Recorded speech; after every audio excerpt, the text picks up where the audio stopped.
지난 2주간 미 전국 코로나19 환자가 80% 이상 증가했습니다. 뉴욕시가 6일부터 식당 실내 영업을 제외한 3단계 경제 정상화에 돌입합니다. 뉴욕, 뉴저지, 커네티컷주가 방문자들에 대한 자가격리 대상을 16개 주로 확대하기로 했습니다. 최근 논란이 된 뉴욕시경 예산의 대폭 삭감이 결국 확정됐습니다. 뉴욕주 예비선거에서 부재자 우편 투표 3장 중 1장이 접수되지 않은 것으로 나타났습니다. 이노비어가 개발한 코로나19 백신 후보 물질이 임상 시험에서 긍정적인 결과가 나왔습니다. 오늘부터 유럽연합 입국을 다시 허용하는 14개국 명단에 미국이 제외됐습니다.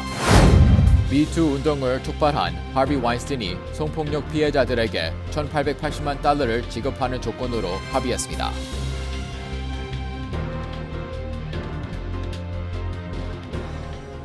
코로나19로 어려움을 겪고 있는 우리 이웃에게 희망을 주는 은행, 뉴 밀레니엄 뱅크.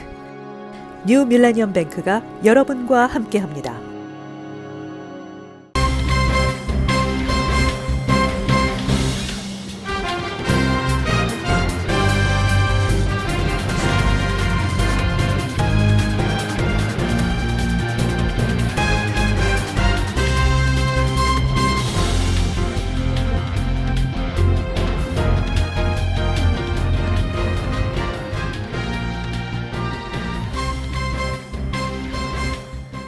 시청자 여러분 안녕하십니까? KBTV 뉴스9 이창원입니다. 안녕하십니까? KBTV 뉴스9 전상입니다. 첫 번째 소식입니다. 어제 하루 동안 미 전역에서 코로나19 환자가 4,700명이 나와 하루 기준 최고치를 갱신했습니다. 지난 2주간 미 전국 환자는 80% 이상 증가했습니다. 오늘 뉴욕타임스 보도에 따르면 어제 하루 동안 알래스카, 애리조나, 캘리포니아, 조지아, 아이다호, 오클라호마, 사우스캐롤라이나, 텍사스 등 8개 주에서 코로나19 환자가 하루 최고치를 기록하면서 미 전역 신규 환자도 47,000명으로 최고를 기록했습니다. 미국에서 하루 코로나19 확진자가 가장 많이 발생한 날은 지난 26일로 45,300명을 기록한 바 있습니다. 최다 환자가 발생한 주별 신규 환자 수는 캘리포니아 7,800명, 텍사스 6,800, 애리조나 4,600명 등입니다. 뉴욕타임스에 따르면 그동안 바이러스 확산세가 완만했던 일리노이, 미네소타 등 중서부 지역 일부 주에서도 환자 증가 추세를 보이고 있습니다. 이같이 코로나 바이러스가 무서운 기세로 확산되자 텍사스 주의 일부 카운티의 지도자들은 그레그 애빗 주지사에게 홈스테이 행정명령을 내려줄 것을 요구하고 있습니다. 텍사스 주에서 휴스턴과 함께 가장 많은 환자가 나온 해리스 카운티의 리나 히달고 카운티장은 홈스테이를 시행하지 않으면서 코로나19 환자가 감소하기를 바라는 것은 위험한 도박이라고 말했습니다. 한편 전염병 전문가인 앤서니 파우치 박사는 이 회에서 코로나 바이러스가 동쪽에서 남서쪽으로 이동하며 전국을 위험에 빠뜨리고 있다며 현재의 확산 추세가 계속되면 하루 10만 건 이상 환자가 발생할 수 있다고 경고했습니다. 뉴욕시가 예정대로 6일부터 3단계 경제 정상화에 돌입합니다. 그러나 식당과 바 등의 실내 영업은 당분간 허용되지 않습니다. 빌 드블라지오 뉴욕시장은 오늘 뉴욕시가 6일부터 3단계 경제 정상화에 돌입할 수 있는 준비를 마쳤다고 밝혔습니다. 3단계 정상화에 들어가면 그동안 비필수 업종으로 분류됐던 네일 살론과 타투샵, 태닝샵, 마사지샵, 스파, 피어싱 등 개인 관리업소들의 영업이 재개됩니다. 3단계 영업 재개에는 식당과 바 등의 실내 영업이 허용될 예정이었지만 최근 미국 내 코로나19 확산에 따라 당분간 보류되며 5개 영업만 가능합니다. 모든 영업 재개에는 최대 실내 수용 인원의 50%를 넘을 수 없고 6피트 사회적 거리 두기, 마스크 착용 의무화, 매 2주마다 종업원 코로나19 검사 등 주정부가 제시한 코로나19 예방을 위한 안전 지침은 반드시 준수해야 합니다. 개인 관리업소들은 손님들이 마스크를 착용할 수 없는 코 피어싱과 얼굴 마사지, 페이셜 케어, 입술이나 코 왁싱 등의 서비스도 금지됩니다. 뉴욕시는 3단계 정상화 돌입과 함께 최대 25명까지의 모임이 허용되며 다양한 야외 스포츠와 레크레이션 활동도 제한적으로 가능해집니다. 이와 함께 앤드루 쿠오모 뉴욕 주지사는 뉴욕 시내 식당과 바는 물론 사람들이 마스크를 착용하지 않고 있는 경우가 많아 뉴욕시 전역에 주 경찰과 주류국, 보건국 등 주정부 공무원을 투입해 사회적 거리두기 규정 감시를 대폭 강화할 것이라고 밝혔습니다. 한편 필 머피 뉴저지 주지사도 내일부터 예정됐던 식당 내 식사 가능 조치를 연기한다고 발표한 바 있습니다. 뉴저지주는 내일부터 테마파크, 카지노의 영업 개시는 정상적으로 진행하기로 했습니다. 뉴욕, 뉴저지, 커네티컷주가 방문자들에 대한 2주간 자가격리 대상을 기존 8개 주에서 16개 주로 확대하기로 했습니다. 김은지 기자가 보도합니다. 2주간의 자가격리 대상으로 추가된 주는 캘리포니아, 조지아, 아이오와, 아이다호, 루이지애나, 미시시피, 네바다, 테네시 등입니다. 대상 지역의 기준은 코로나19 7일 평균 감염률이 10% 이상이거나 인구 10만 명당 감염자가 10명 이상인 곳입니다. 해당 지역에서 온 방문자는 자가격리 대상자라는 통보를 받게 되며 이를 위반하면 강제격리를 당하고 최대 1만 달러의 벌금을 내야 합니다. 앞서 뉴욕, 뉴저지, 커네티컷주는 지난 25일부터 알라바마, 아칸서, 애리조나, 플로리다, 노스캐롤라이나, 사우스캐롤라이나, 유타, 텍사스 등 8개 주에서 오는 방문자에 대해 자가격리 조치를 취했었습니다. 자가격리 규정은 뉴욕 등 3개 주 주민이 해당 주를 방문했다가 복귀하는 경우에도 해당됩니다. 앤드류 쿠오모 뉴욕 주지사는 여전히 사회적 거리두기를 준수하지 않는 사례에 대해 경고하고 이 상태에서 식당 실내 영업을 개시할 수 없다고 재차 강조했습니다. 어제 뉴욕주 코로나19 하루 사망자 수는 13명, 감염률은 1%를 기록했습니다. KBTV 뉴스 김은지입니다. 뉴욕시의회가 발표한 총 881억 9천만 달러 규모의 새 예산안에 최근 논란이 된 뉴욕시경 예산이 대폭 삭감이 결국 포함됐습니다. 2020에서 2021년 새 예산안은 NYPD 예산을 대폭 삭감하는 등 전반적인 예산 규모를 줄이되 건강과 안전, 식량 지원 등에 중점을 뒀습니다. 특히 총 10억 달러의 NYPD 예산을 축소하는 것으로 결정됨에 따라 올해 뉴욕 경찰학교 4개 클래스 중 2개 클래스가 폐쇄 조치됩니다. 따라서 경찰관 1,163명의 충원이 이루어지지 않게 됐고 NYPD 초과 근무 수당 3억 5,200만 달러가 감축됩니다. 또 업무 조정도 불가피하며 불법 자판기, 노숙자 단속, 학교 관련 치안 업무를 경찰이 맡지 않게 됩니다. 뉴욕시는 NYPD에서 삭감한 예산 일부를 청소년 레크레이셔널 센터 건설 운영비와 시형 아파트 운영비로 지원할 방침입니다. I believe it is our mission to redistribute resources to those who need them the most, to act on our values. It's time to do the work of reform, to think deeply about where our police have to be in the future, where the NYPD has to be in the future, how we reimagine what the NYPD does to make it ever more connected to the communities it serves. We have done that with neighborhood policing, and we need to go farther now in new directions that will keep the city safe, but also really create the trust that we need between the NYPD and our communities. 언론은 경찰의 과잉 진압으로 흑인 남성 조지 플로이드가 사망한 사건이 이번 예산 삭감에 영향을 줬다고 평가했습니다. 조지 플로이드 사망에 항의하는 시위대는 뉴욕 시청과 시의원들의 주거지 인근에서 경찰 해산을 주장하는 시위를 연일 진행했습니다. 패트릭 린치 뉴욕시 경찰 노조 회장은 데블라주 시장의 메시지는 명확히 경찰 수를 대폭 줄이겠다는 것이라며 지난주에만 뉴욕시 내 총기 사고가 2배 이상 늘어났는데 경찰 수를 줄인다면 상황은 더욱 악화할 것이라고 경고했습니다. 한편 월스트리트저널 보도에 따르면 설문조사 결과 뉴욕 시민의 57%가 경찰 예산 삭감에 반대하는 것으로 밝혀져 앞으로 뉴욕시 치안에 허점이 발견될 경우 시 정부와 시의회가 책임을 면하기 어려울 것이라는 지적도 이어지고 있습니다. 지난 6월 23일 뉴욕주 예비선거에서 부재자 우편 투표 3장 중 1장은 접수되지 않은 것으로 나타났습니다. 이번 선거 결과에 큰 변수가 될 전망입니다.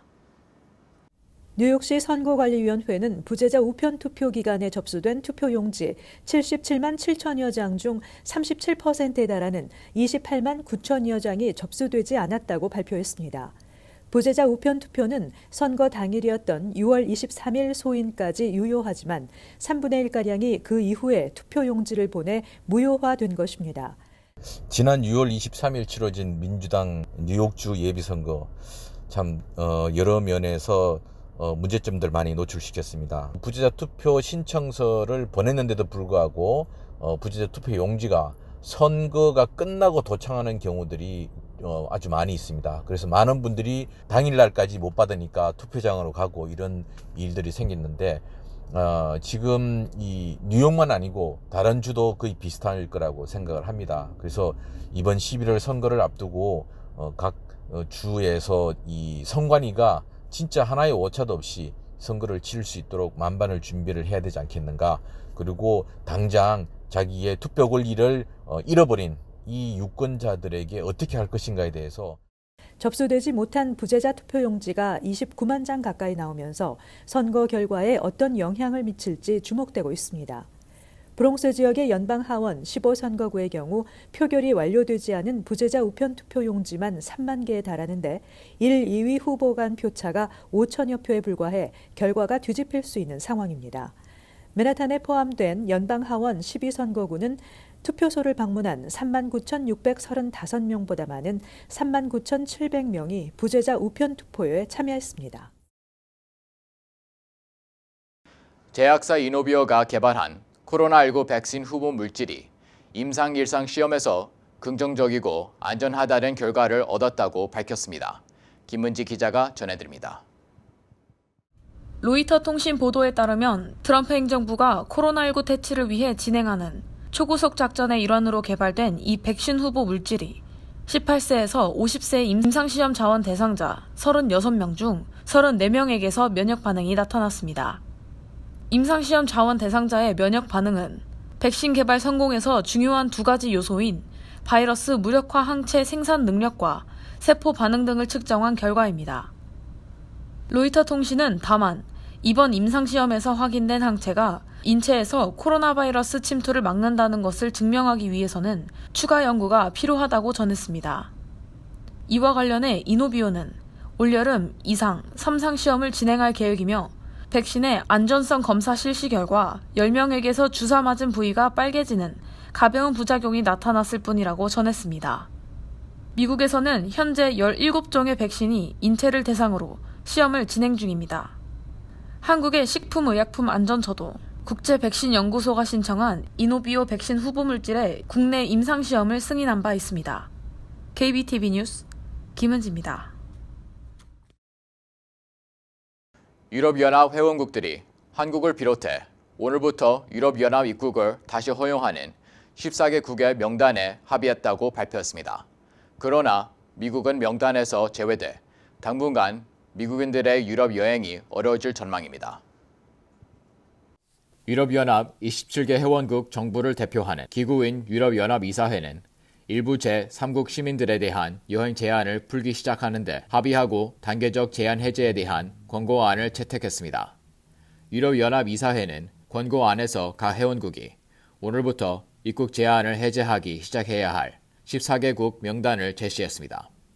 해당 국가는 한국과 알제리, 호주, 캐나다, 조지아, 일본, 몬테네그로, 모로코, 뉴질랜드, 루안다, 세베리아, 태국, 튀니지, 우루과이입니다. 중국 여행객의 경우 중국 정부가 유럽 시민들의 중국 여행을 허용하면 역시 유럽연합 입국이 허용될 전망입니다. 그러나 미국은 이 명단에서 제외됐습니다. 다만 유럽연합의 이사회 이번 권고는 법적인 구속력은 없으며 권고안을 따를지는 각 회원국의 결정에 달려 있습니다. 여행 제한 해제 권고 대상 국가 명단은 코로나19 상황, 신규 확진자 발생 추세, 대응 조치 등의 기준을 고려한 것으로 2주마다 재검토됩니다. 성폭력 고발 캠페인 미투 운동을 촉발한 할리우드 거물 제작자 하비 와인스틴이 자신의 성폭력 피해자들에게 1,880만 달러를 지급하는 조건으로 합의했습니다. 자신의 올해 순자산인 2,500만 달러의 4분의 3을 내고 소송을 마무리 지은 것입니다. CNN 등 오늘 보도에 따르면 뉴욕 검찰청은 와인스틴이 자신의 성폭력 피해자 9명과 이 같은 액수에 합의했다고 발표하면서 이번 합의로 법원에 계류 중인 와인스틴 관련 집단 소송이 마무리될 것이라고 밝혔습니다. 앞서 와인스틴은 30여 년 동안 여성들에게 성추행과 성폭행을 일삼아 왔는데 이 같은 사실은 2017년 뉴욕타임즈 보도를 통해 처음 알려졌습니다. 뉴욕타임즈 보도 이후 안젤리나 졸리, 귀네스 펠트로, 셀마 헤이액 등 유명 배우 100여 명의 여성이 와인스틴에게 성적 피해를 당했다고 공개 증언했습니다. 로이터 통신에 따르면 미 법원이 이번 합의를 최종 승인하면 피해자들은 와인스틴을 상대로 피해 정도에 따라 전체 합의금 중 7,500달러에서 75만 달러까지 청구할 수 있습니다.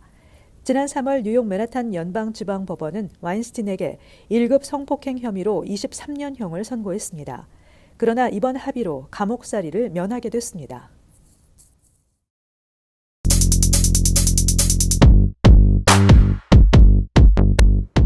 오늘 주요 일간지 소식입니다. 뉴욕타임스 먼저 보겠습니다. Money transfers bolstered belief in Russian scheme.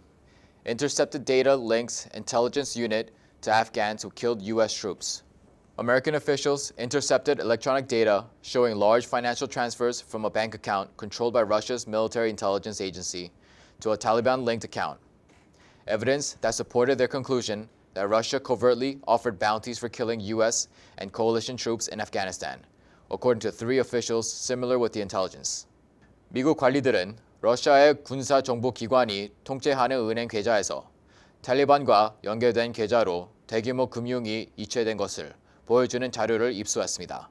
이 정보에 정통한 3명의 관리들에 따르면 이는 러시아가 아프가니스탄을 통해 미군과 연합 군인을 죽인 것에 대해 은밀히 현상금을 제공했다는 그들의 결론을 뒷받침하는 증거입니다. Investigators also identified by name numerous Afghans in a network linked to the suspected Russian operation, the officials said, including 2 of them added, a man believed to have served as an intermediary for distributing some of the funds and who is now thought to be in Russia. 수사관들은 또한 이 자금 중 일부를 분배하는 중개자 역할을 한 것으로 보이는 한 남성을 발견했으며 현재 러시아에 있는 것으로 보인다고 전했습니다. 다음 기사를 보겠습니다. Court permits aid to schools based on faith. The Supreme Court ruled on Tuesday that states must allow religious schools to participate in programs that provide scholarships to students attending private schools, a decision that opened the door to more public funding of religious education. 대법원은 어제 각 주가 사립학교 학생들에게 제공하는 장학금 혜택에 종교학교도 포함시켜야 한다는 판결을 내렸습니다. 이는 종교 교육에도 더 많은 공공기금의 혜택을 부여해야 한다는 것입니다. 자세한 내용을 살펴보겠습니다. Education Secretary Betsy DeVos, who has proposed a tax credit program to help parents pay for private schools, called the decision a historic victory. That meant families can use taxpayer funds to choose schools that match their values and education goals, including faith-based schools. 베시 드보스 교육부 장관은 신앙을 바탕으로 한 학교를 포함해 자신의 가치와 교육 목표에 맞는 학교를 선택할 수 있도록 한 이번 결정을 역사적인 승리라고 평가했습니다. The court's 5-4 decision, with the more conservative members in the majority, did not directly affect public schools, but their supporters said they feared it would help divert resources from public to private education. Dissenting justices said the decision damaged the separation of church and state. 5대4로 판결난 이번 결정은 공립학교에 직접적인 영향을 미치지는 않았지만 지지자들은 이것이 공교육에서 사교육으로 재원을 전환하는 데 영향을 미칠 것으로 우려된다고 말했습니다. 반대한 재판관들은 그 결정이 교회와 국가의 분리를 훼손시켰다고 말했습니다. 이제 뉴욕 포스트를 보겠습니다. The thanks they get. Polls attack NYPD slash budget after decades of crime reduction. 드블라시오 뉴욕시장은 NYPD 예산에 10억 달러를 삭감하기로 결정했습니다. 이것이 어떤 영향을 미칠지에 대해서는 다른 견해가 있지만 뉴욕포스트는 부정적인 효과를 예측했습니다. 자세한 내용은 4페이지에 있습니다. City cops took it on the chin in Tuesday's $88.1 billion budget deal between Mayor de Blasio and the City Council, with a combined $1.5 billion in cuts to the NYPD's annual operating expenses and capital spending plan. $484 million by 1,163 cops, $537 million in cuts for capital improvement, $354 million shifted to other agencies, $162 million to pay transferred officers' benefits. 초과 근무와 급여를 줄이기 위해 4억 8,400만 달러를 삭감했는데 이렇게 되면 1,163명의 경찰력이 줄어들 것입니다.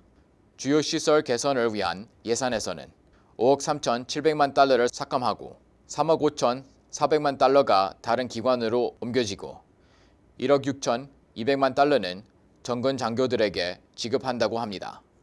지금까지 주요 신문 헤드라인이었습니다. 도널드 트럼프 행정부가 코로나19 사태로 어려움을 겪고 있는 저소득층 대학생들을 지원하기 위한 방안을 추진합니다. 법안에 따르면 저소득층 학생들에게 연방정부가 무상으로 일정에게 학비를 지원하는 프로그램인 펠그랜트 수혜 대상자에게 $1,200의 현금을 지급하는 방식입니다. 현재 이 법안은 7명의 하원 의원들이 공동 발의자로 이름을 올렸습니다. 앤드류 쿠오모 뉴욕 주지사의 세입자 보호 행정명령이 세입자의 부담을 부동산 소유주들에게 떠넘긴다며 웨체스터 카운티의 부동산 소유 법인과 랜드로드 3명이 제기한 소송이 법원에서 기각됐습니다. 최근 부동산업계 설문조사에 따르면 지난 3개월 동안 뉴욕시 세입자의 25%, 거의 100만 가구가 렌트를 내지 못하고 있는 것으로 집계됐습니다. 영화관의 재개장 날짜가 다시 연기됐다고 언론들이 보도했습니다. 7월 초 극장문을 다시 열 계획이었던 리걸 시네마와 시네마크도 재개장 일정을 각각 7월 31일과 7월 24일로 미뤘습니다. 버라이어티는 미국에서 코로나19가 계속 확산하는 데다 여름철 극장가를 겨냥한 할리우드 블록버스터가 개봉 일정을 늦추면서 영화관 재개장일도 다시 밀렸다고 밝혔습니다. 뉴욕주 변호사 시험위원회의 2020년 2월 뉴욕주 변호사 시험 합격자 명단에 따르면 한인 합격자 수는 43명으로 잠정 집계됐다고 미주 한국일보가 보도했습니다. 이 같은 수치는 지난해 2월 65명보다 34%가량 감소한 것입니다.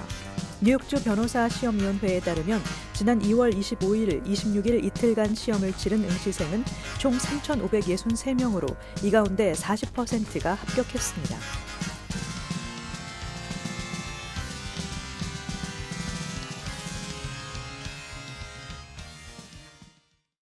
잠시 후 커뮤니티 브리핑을 전해드립니다.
이어서 환율과 증시 전해드립니다.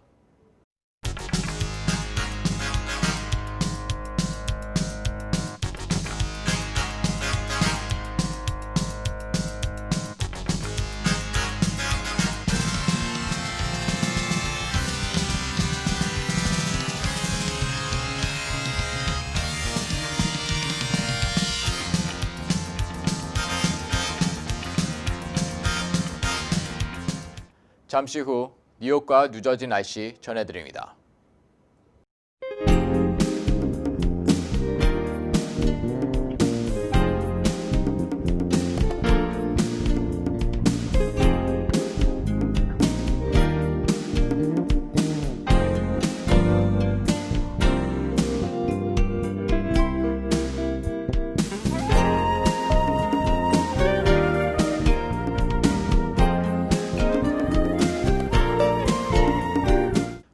코로나 팬데믹이 발생한 지 몇 달이 지났지만 미국은 여전히 확산이 고조되고 있어 우리 모두의 마음이 무겁기만 합니다.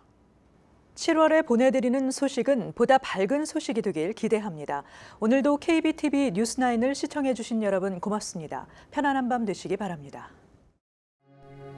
코로나19로 어려움을 겪고 있는 우리 이웃에게 희망을 주는 은행, 뉴 밀레니엄 뱅크. 뉴 밀레니엄 뱅크가 여러분과 함께합니다.